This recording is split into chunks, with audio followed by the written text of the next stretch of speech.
Hey, Eamon, how you doing? You look really good after the heart surgery. How'd that go? It went okay, which was good, but um, there were some ramifications. We've talked about toxic positivity. So I was very positive before the op, waiting for the op, after the op, and so on. So very, That very positive about it. In fact, we put one of those YouTube shorts up about positivity. I was actually in the hospital bed, used the iPhone, made a little thing, and talked about yeah, being positive in difficult circumstances. that doesn't sound like a bad thing to me. So how is that toxic? Well, I was too positive. And so I thought I was Superman. Because I felt good, I did more than I should. And I've hurt myself. So I've kind of Mm. set myself back. So believing that I was doing really wonderfully well, which I was, by the way, led me to go too far. And if essentially what I've done is because without getting too graphic, they break some bones to get to the heart. I've got a broken leg and I've gone out and played football in the NFL.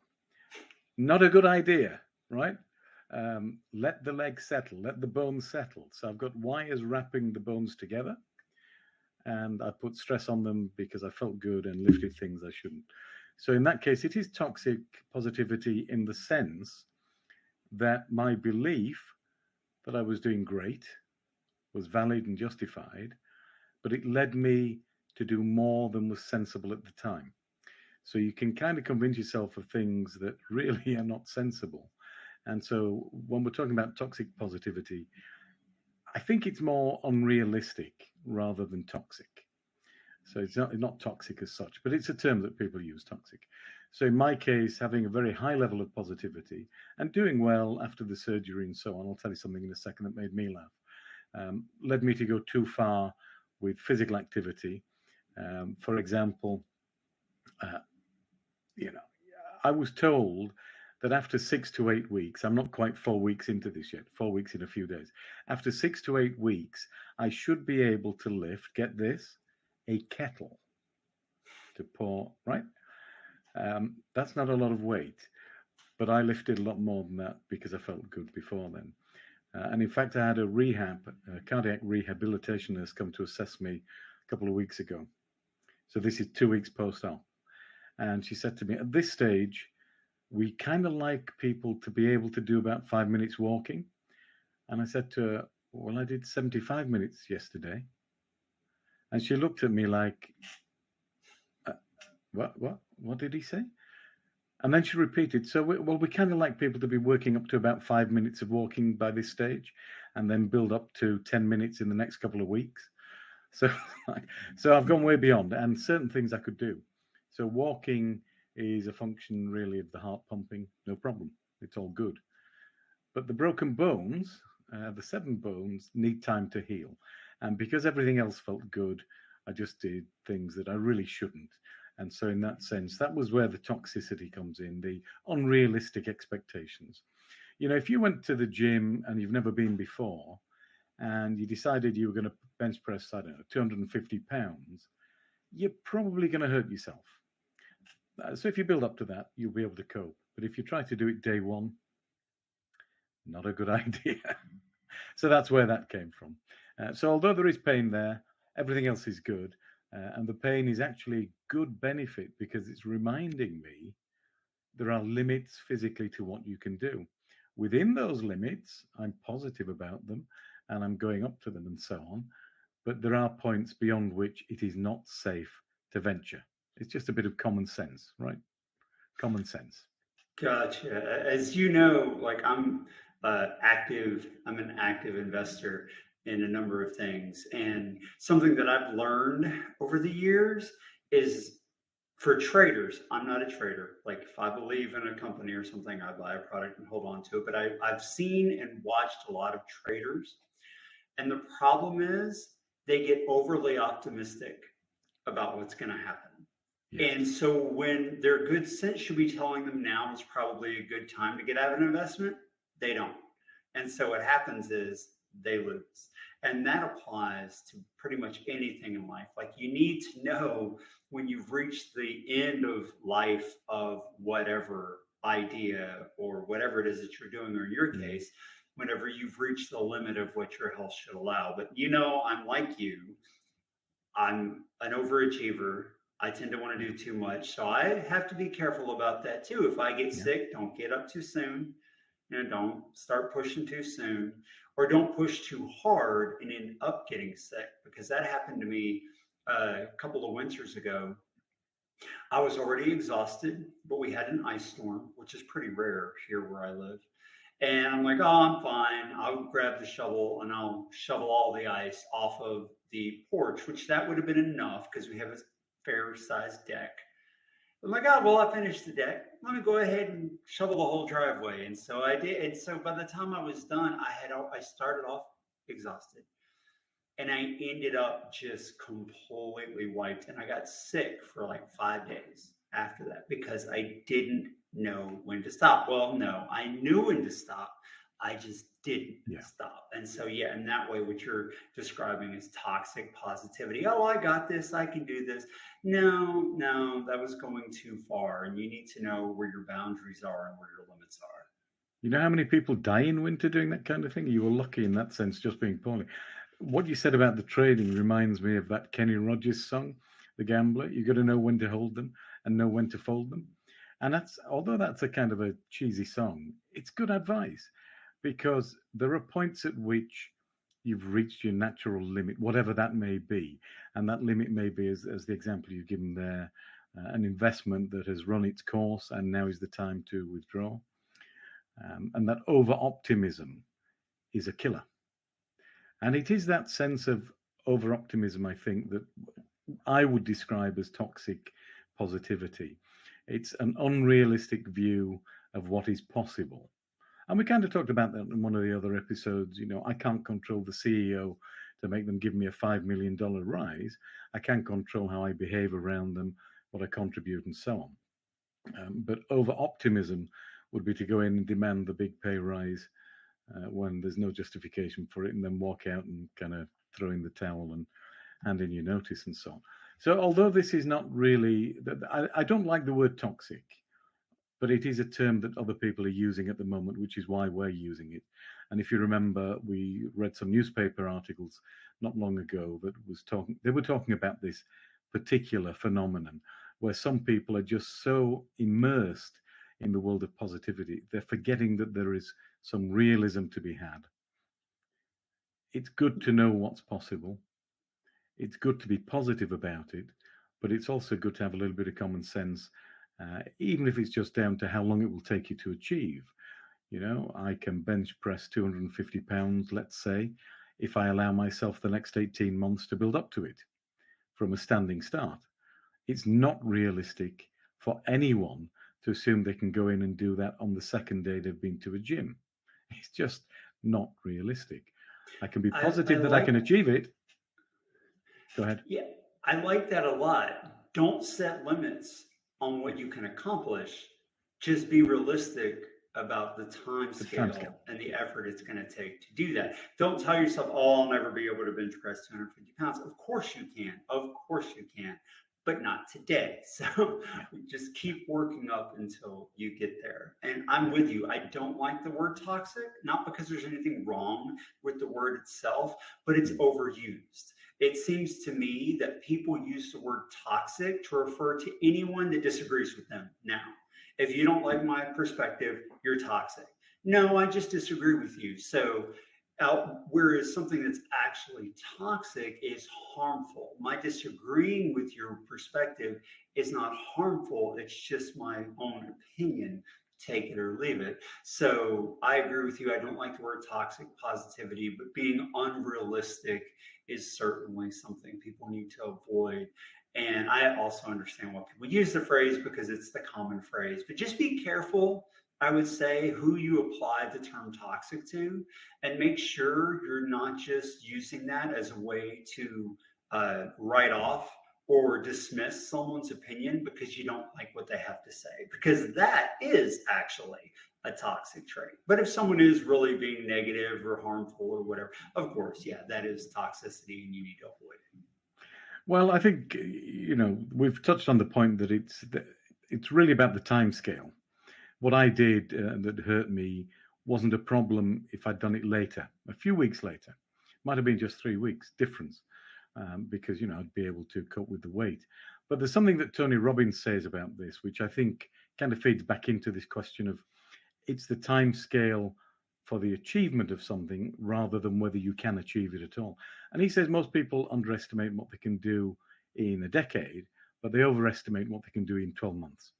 And I think that's a good way of putting it, because I overestimated what I could do in 2 weeks, but I can absolutely guarantee you I can do that and more in 6 weeks or 8 weeks or 12 weeks, whatever it would be. And the reality is, there's no real benefit to me to do it in 3 weeks rather than 6. It's not really a big benefit. I'd actually be way better. Sometimes slow and steady wins the race, right? We've heard that before. And so actually I would be stronger still if I'd allowed a little bit more time for the healing to take place.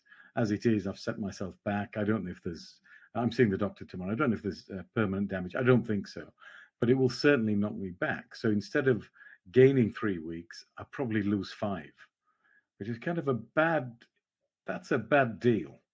I tried to save some time. I've actually wasted time. So, this question of toxicity, it's time scale, I think, as much as anything. And so from that point of view, it's good. It's good. I've learned a valuable lesson. So I'm being more careful now. And in that sense, I think that's a positive experience, because it's allowed me now to avoid the mistake of being over optimistic next week and the week after and so on. I've learned the lesson. I've learned that, hang on, they've told me a particular thing would occur. They were right. I should have listened. I'm now listening very intently.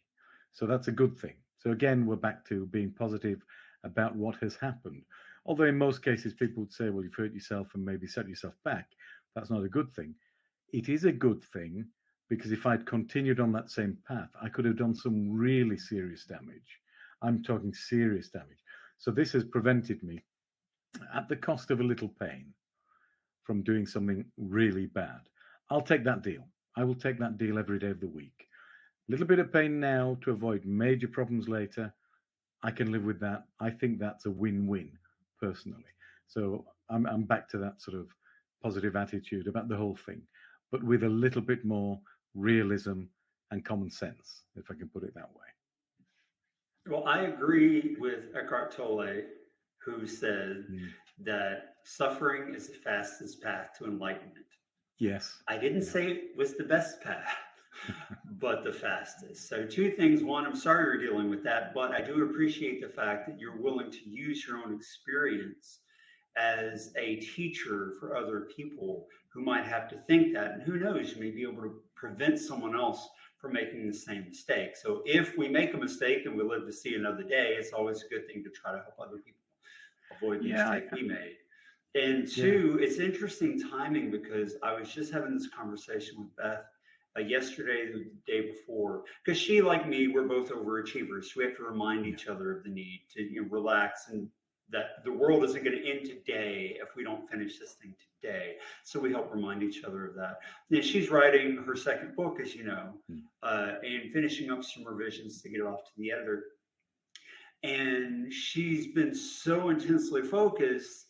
And just like she has to remind me, like sometimes I have to tell her, you could keep pushing today and not be able to write another word and exhaust yourself from focus and then not get anything done for days because you've worn yourself out. Or you could pause, take a break, relax, do something else. And then inevitably, as we've discussed before, that thing you were trying to figure out is going to come to you. And when you sit back down at the desk, it's going to flow much more easily. So I know that all too well from personal experience. I know you do too. And she knows. And sometimes it's just good to have someone to remind you of the things you already know so that you'll just stop and apply those lessons. Yeah, the things you already know, sometimes it's good to hear an outside voice remind you. And the point you made there about pushing too far, trying to shortcut by working, beyond that point of no return, is counterproductive, and it sets you back. And sometimes just wait that little bit longer, you make faster progress. It kind of doesn't make sense, it's counterintuitive, but it works. It works. We've seen it time and time again. And I know with your coding projects, sometimes you're working at 2, 3, 4 in the morning and you're pushing and pushing and pushing because you want to get it done. And then you leave it because you've got to the point where I can't see the problem, whatever it may be. And then the next morning you've woken up and it's like,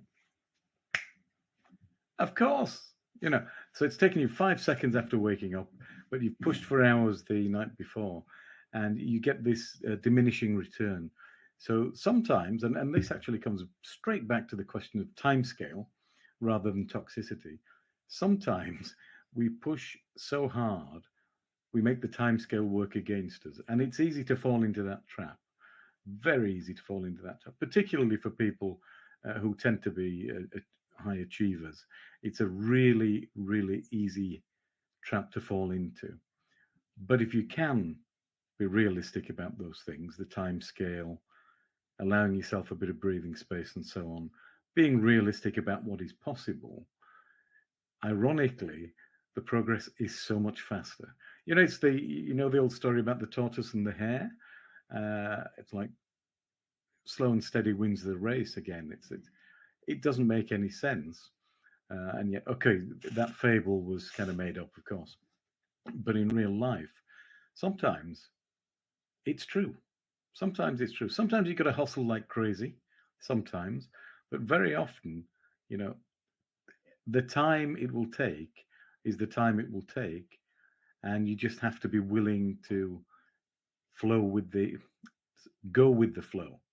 If you swim harder against the tide, you just weigh yourself out. If you let the tide take you, In fact, that reminds me of something. There's a procedure in flying. I tried to learn how to fly a plane a long time ago, and I couldn't because of health issues. Couldn't finish anyway. And one of the things they do is if you go into a dive, the engine stops or whatever, you think you kind of try and pull up, you fight what's happening. No, you go with it. You actually go further into the dive, and the momentum will actually, the physical momentum will start to pull you up. It will pull the nose of the plane up by going further into the thing that you're trying to avoid. Doesn't make any sense at all, and your first instinct would be to pull back and try to head back up. Doesn't work. You go further into the problem and let the momentum of the problem solve it for you. It's almost like, in some of the martial arts, they say you use the aggression and speed and strength of the enemy against them. So you're not putting any energy into it yourself or strength. Somebody's coming at you, just use their energy to deflect them. It's almost like that. If you fight against that flow, you will wear yourself out. So again, that's one of those things where the timing, sometimes you just have to be willing to allow it to take as long as it takes, I think. Not always, but there's a good sign if you're finding that you're struggling and fighting and getting tired and it's still not working. Maybe that's a clue. You should just take your foot off the gas and go with the flow. You know what I mean?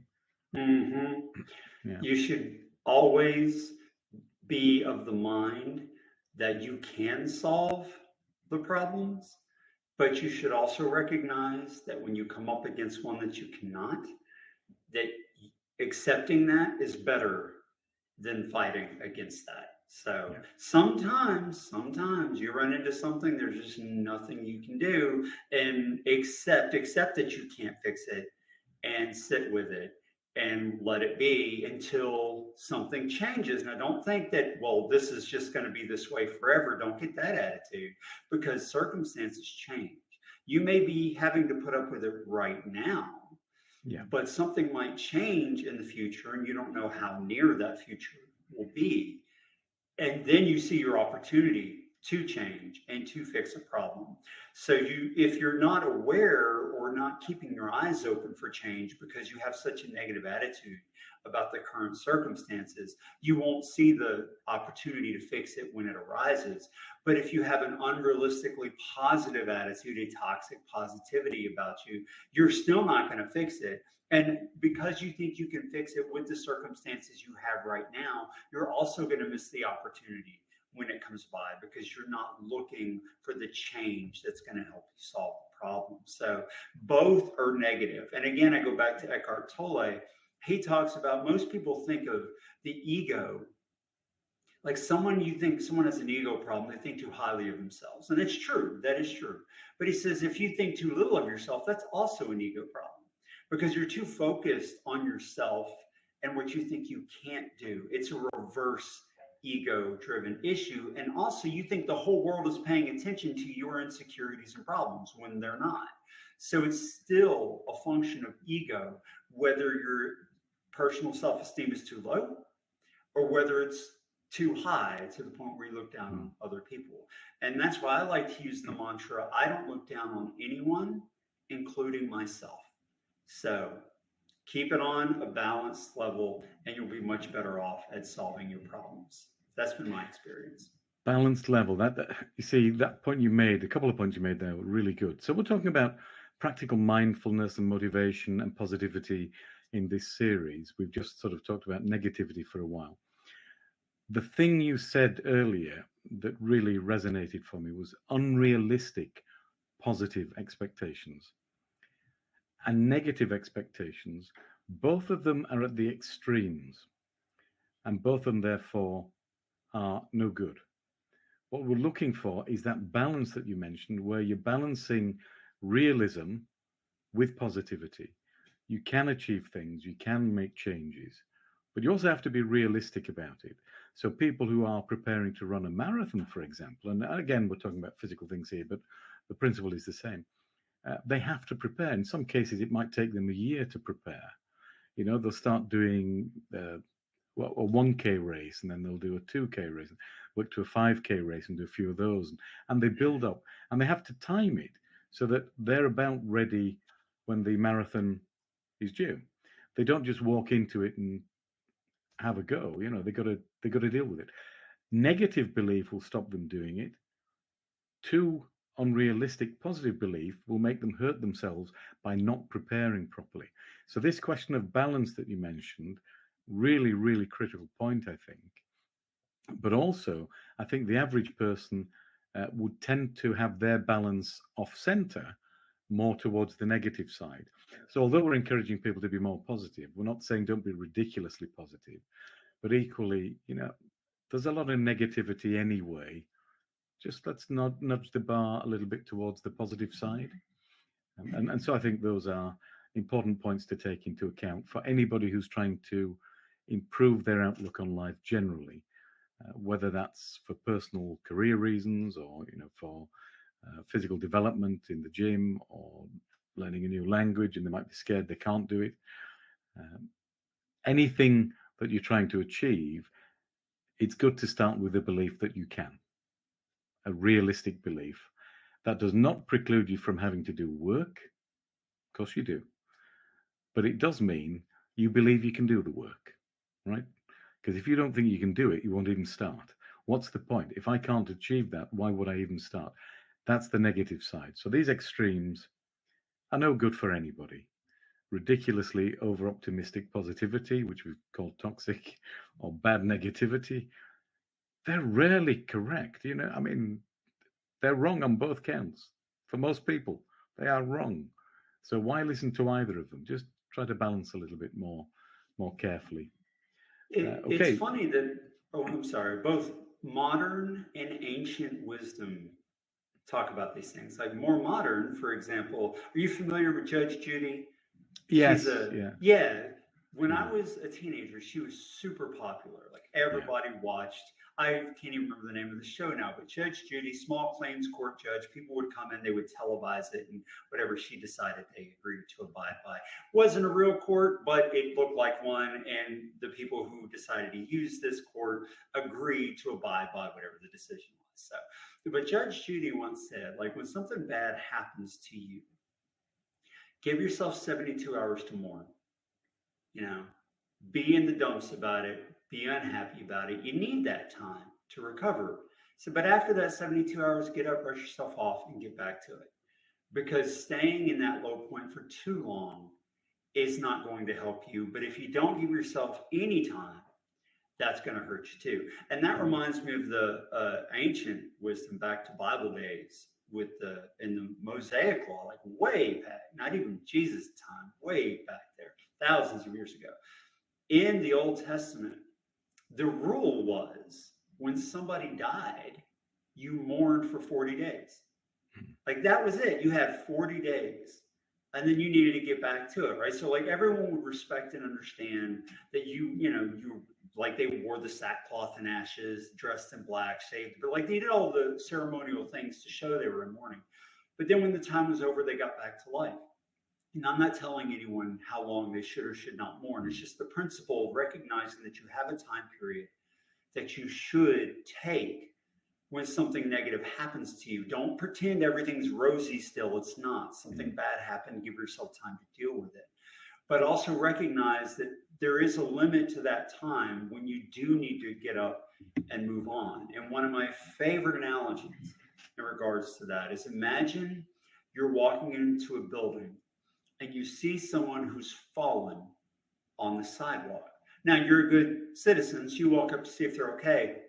And they are upset, highly upset, because they say, that person over there tripped me and I fell down and now I'm hurt and I'm sitting on the ground. And so, of course, well, that's terrible. You offer to help them up. They're like, no, I'm down. I've fallen. I've been stumbled. I'm staying on the ground. I'm not getting up. For a little while, you're like, okay, well, I guess they're injured. Maybe they can't get up yet. But then an hour passes and they still won't get up. They haven't broken anything. They just won't get up. So finally you give up and you go into the building because they're just not moving. The next day you come back, they're still there on the ground. And you go out, what's the problem? And they just keep, no, that person knocked me down. They stumbled me. I'm not getting up. At what point does it become ridiculous? Yeah. Yes, initially it's not your fault.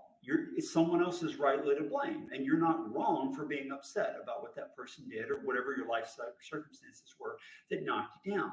But at what point does it become ridiculous that you refuse to get back up? Now it's up to you to decide at what point it is, but there should always be a point. You should never stay down forever because that makes no sense. You're not helping yourself. And you're not getting revenge, I mean, if that's your thing, which it shouldn't be, on the person who's now gone that did that thing to you. So you're only harming yourself. You're poisoning your own well. Give yourself the time you need to be upset, to be down, whether it's Judge Judy's rule or the Bible's or whatever, your own personal timeline, and then get up and get back to it. That timeline can be very short. You talked about 72 hours and 40 days there.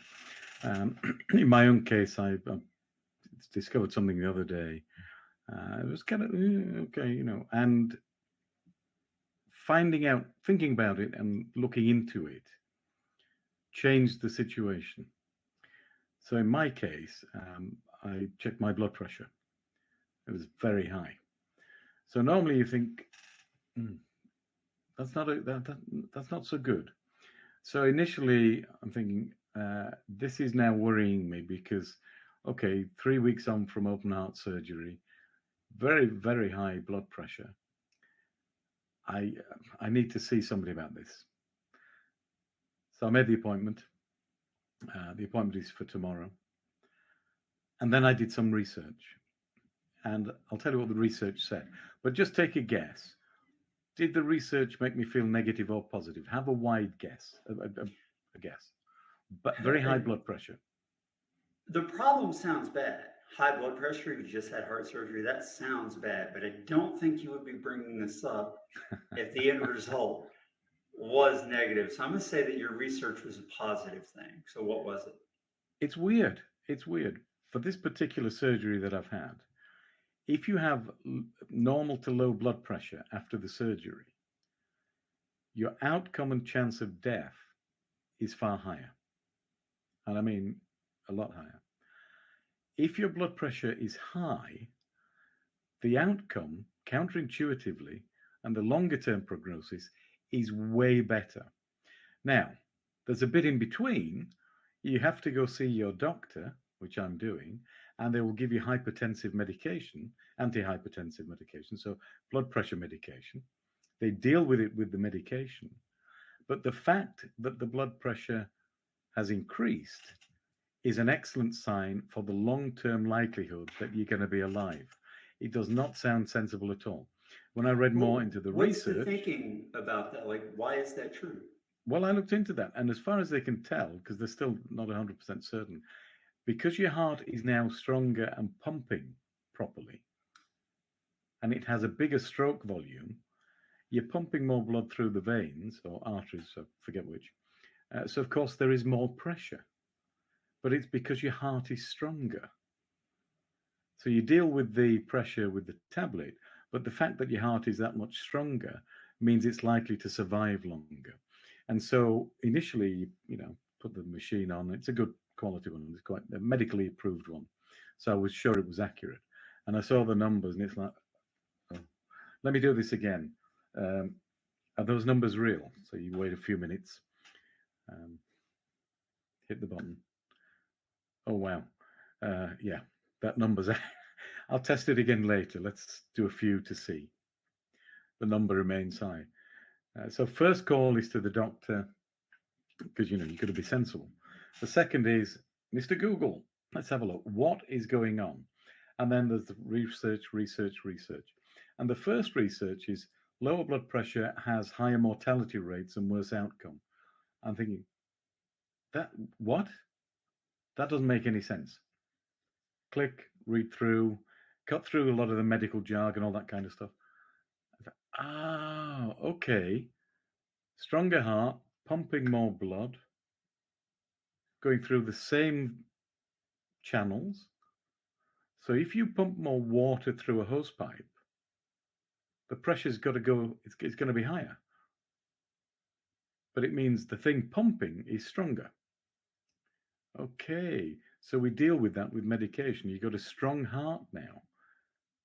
That's why the likely outcome is way better. And the alternative, if it had become lower, the chance of dying within 30 days is 11%.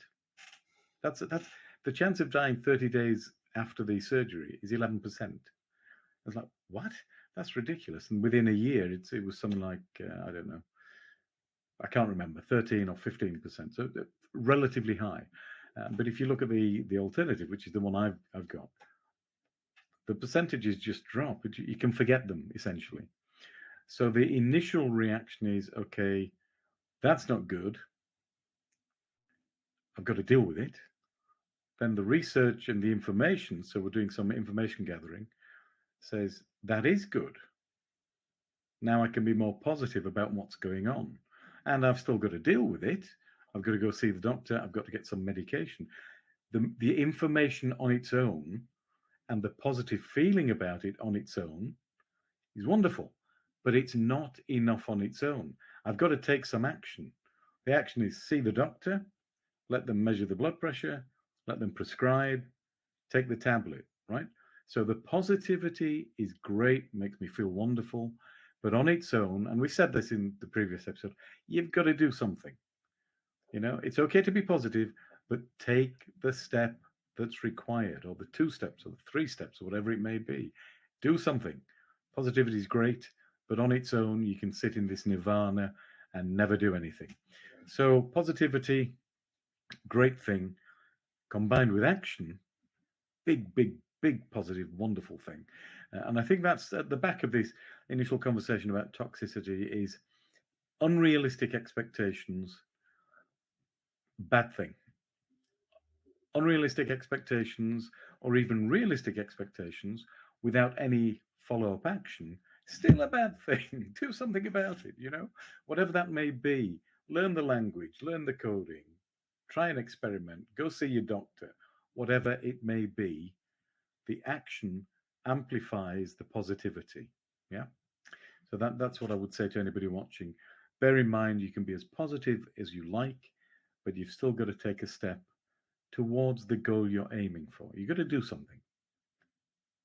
I agree. And the last thing I want to say about that, since we're pretty well at the limit we like to get to, is that something that you perceived as negative happened, which happens to all of us. Your blood pressure was high. Of course, it's frightening. You just had heart surgery. But rather than panic about that or think, oh, woe is me, this is the end, it's over. No, you got proactive, you did the research, you studied, you called the doctor, you made the appointment, like you did the things. You didn't just panic because, yeah, as it turns out, it wasn't a bad thing. But sometimes the things we encounter are legitimately negative things, Yeah. but it doesn't help your case or your situation to panic about them.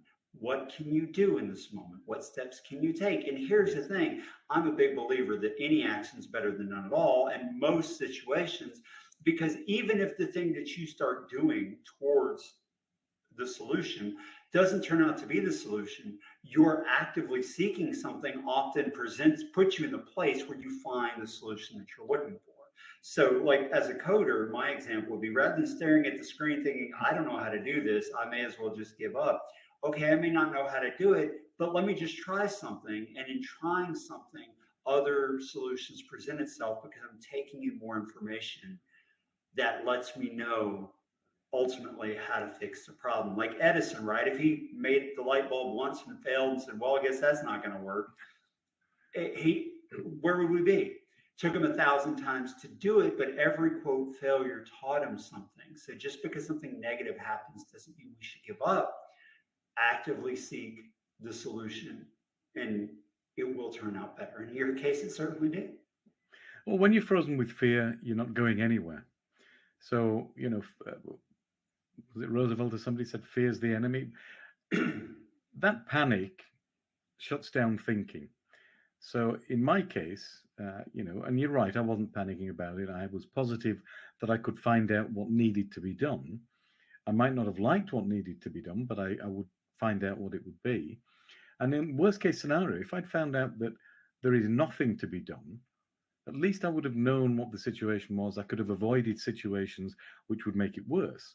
So I would avoid salt. I would avoid too much strenuous exercise. I would avoid arguing with people and all those things that, would have made things worse.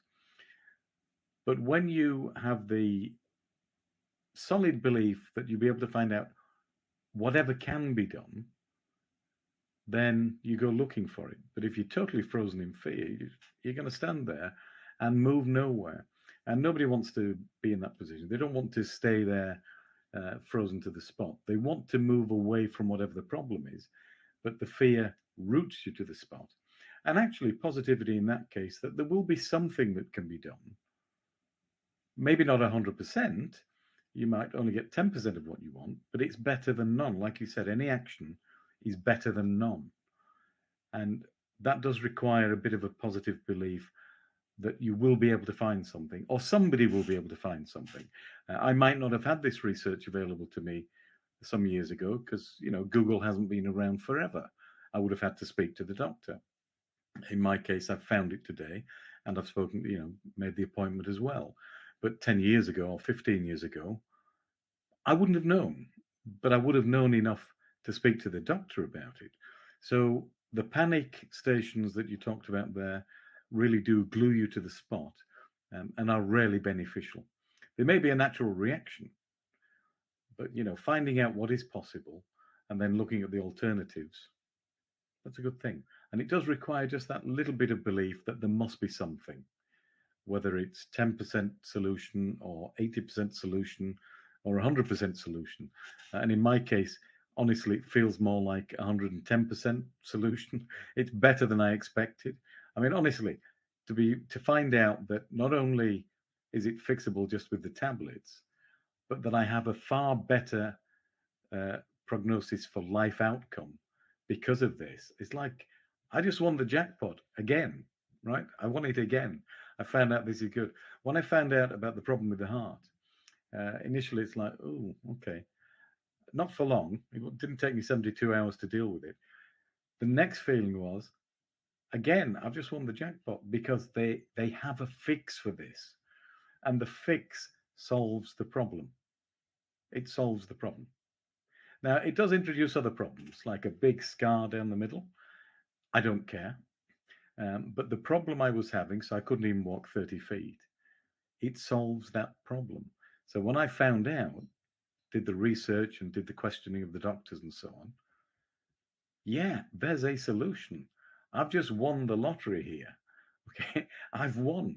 I've won the game of life. I've got this issue, and somebody has a solution for me. How cool is that? I mean, really, it was like, seriously, it was wow. I am so pleased. But I could have sat and thought, well, woe is me, this is terrible, and so on. No, I'm getting something wonderful. I'm actually going to be better than I was before. I mean, genuinely better than I was before. I'll be able to, cope with way more extremes of exertion than I ever could before. That is massive for me. That's wonderful. So this is not Pollyanna positivity. This is looking at it realistically. I was there. I'm now there. I'm going to be there. And that is yes, please. I'd have paid good money for this, right? I would have paid good money to get that. Instead, all I had to do was have the problem. Couldn't ask for better. So that's sort of reframing the belief system about what happened and where it's taken me. So, and if that's Pollyanna, I'll live with it. I don't think so. I think that's a balanced form of optimism. Yeah. Here's my problem. Here's what I can do about it. Let me take the steps. That's not toxic. Yeah, that's not, I'm just going to sit here because everything's going to be perfect. No, there's some things I need to do and I'm going to do it. Yeah. That's a good balanced perspective. Either of the other extremes, not going to be good for you. What you said, just repeat that. Here's my problem. Here's the steps. Let me take them. That is absolutely the entire thing in a nutshell. You've just summarized everything, John. Here's the problem. Here's my problem. Here are the steps I can take. Let me take them. You've gone from the situation that you didn't want to identifying positive outcomes to doing them. And that step, that action, is crucial. You can identify the steps and do nothing, you'll get nowhere. But the second that third step kicks in, you go from there to there. And you can see, anybody watching can see my face. I'm talking about this.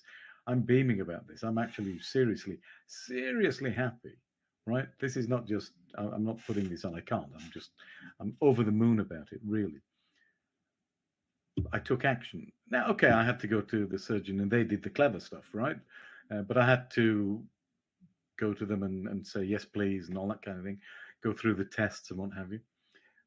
And how soon can you do it was the question. Can we do it today? No, there's a waiting list. But if they'd said to me, we can do this afternoon, I'd have said, wheel me in, but here's my problem. What you said, here's my problem. Here are the steps I can take. Let me take them. If there's nothing else anybody takes from what we talk about, those three phrases are absolutely the entire key to the whole thing. Fantastic way of putting it, John. So I'm glad you said that. That was a really great way, I think, to finish this segment. And we'll actually put that on screen because I think that's so good. So yeah, that was really a wonderful point you made there. All right. Well, I guess that about wraps this one up then. Yeah, I think we're just gone a minute or two over compared to normal. So sure. Thanks, everybody, and we'll see you next time. All right. Take care.